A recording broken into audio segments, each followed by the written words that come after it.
আপনি কি জানেন যে একটি গাছের শিকড়ের চারপাশের মাত্র 1 গ্রাম মাটিতে থাকতে পারে 1 বিলিয়নেরও বেশি অণুজীব, কিন্তু আমরা তাদের বেশিরভাগকেই ল্যাবে জন্মাতে পারি না। তাহলে আমরা কিভাবে জানবো এই অদৃশ্য জীবগুলো গাছকে কিভাবে সাহায্য করছে? এই সম্পর্কে জানতে হলে আমাদের প্রথমে জানতে হবে মেটাজেনোমিক্স কী, প্ল্যান্ট মাইক্রোবায়োম কী এবং এরা কিভাবে কাজ করে। আসসালামু আলাইকুম, আমি মেহনাজ মনির অথই। আজকে আমি কথা বলবো মেটাজেনোমিক্স ইন প্ল্যান্ট মাইক্রোবায়োম নিয়ে। মেটাজেনোমিক্স কী?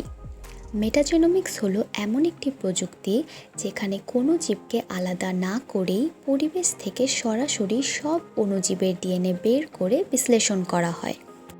প্ল্যান্ট মাইক্রোবায়োম কী?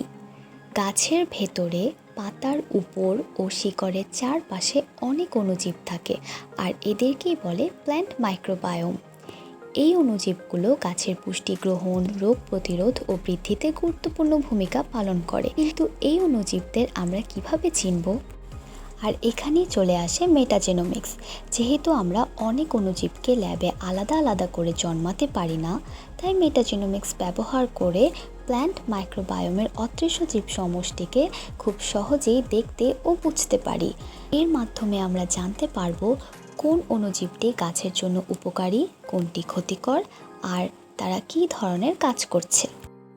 মেটাজেনোমিক্সের মাধ্যমে প্ল্যান্ট মাইক্রোবায়োম এর অদৃশ্য জীবগুলোকে দিয়ে কী কী সুবিধা আনা যেতে পারে চলুন দেখা যাক। এর মাধ্যমে আমরা নতুন উপকারী জীব আবিষ্কার করতে পারবো, ফসলের উৎপাদন বৃদ্ধি করতে পারবো এবং মাটির স্বাস্থ্য মূল্যায়ন করতে পারবো। এর ফলে কৃষির উন্নতির পাশাপাশি অর্থনীতিতেও উল্লেখযোগ্য অগ্রগতি হবে। মেটাজেনোমিক্স ব্যবহার করে আমরা গাছের জন্য তৈরি করতে পারবো প্রোবায়োটিক মাইক্রোবস।